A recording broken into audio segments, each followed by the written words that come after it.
Catatan rakyat Ujung Tanjung, 80 tahun merdeka, hukum masih takluk pada uang dan kekuasaan. Dimuat penasilet.com, Kamis, 20 Agustus 2025.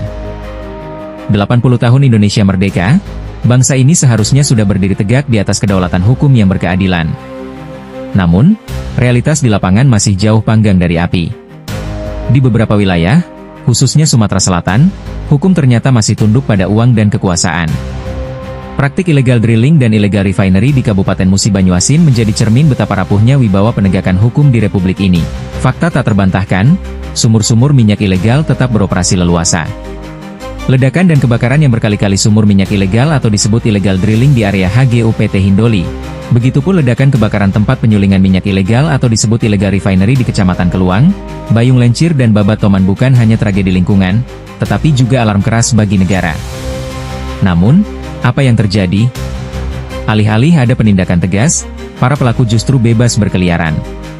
Aparat penegak hukum, baik kepolisian maupun kejaksaan, seolah kehilangan taring dan wibawanya.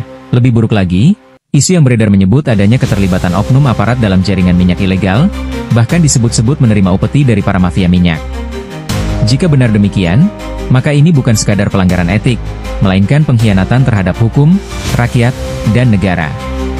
Aparat yang seharusnya menjadi benteng justru berubah menjadi tameng bagi para pelaku. Masyarakat melihat dengan mata kepala sendiri bagaimana hukum tumpul ke atas, tajam ke bawah. Para pemain besar bisa membeli impunitas, sementara rakyat kecil yang mencari sesuap nasi dengan cara sederhana kerap jadi kambing hitam. Dampak dari kegagalan penegakan hukum ini begitu nyata. Kerugian negara triliunan rupiah, kerusakan lingkungan yang mengancam generasi mendatang, hingga ancaman keselamatan warga yang tinggal di sekitar lokasi illegal refinery. Kedaulatan negara dipermalukan di tanahnya sendiri. 80 tahun merdeka seharusnya menjadi momentum bagi pemerintah pusat untuk menunjukkan bahwa hukum benar-benar tegak tanpa pandang bulu. Harus ada kemauan politik yang kuat, pembersihan internal aparat, serta keberanian menindak mafia minyak dari hulu ke hilir. Tanpa langkah konkret, jaringan ilegal akan semakin mengakar, dan hukum di negeri ini akan terus terkikis oleh kuasa uang. Indonesia memang merdeka secara politik sejak 1945. Tetapi bila hukum masih bisa diperjualbelikan, maka bangsa ini belum sepenuhnya merdeka.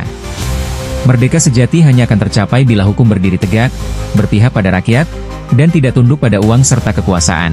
Demikian catatan rakyat Ujung Tanjung dalam rangka memperingati hari ulang tahun kemerdekaan Republik Indonesia ke-80. Semoga bermanfaat dan sampai jumpa di lain kesempatan dan dalam topik yang berbeda.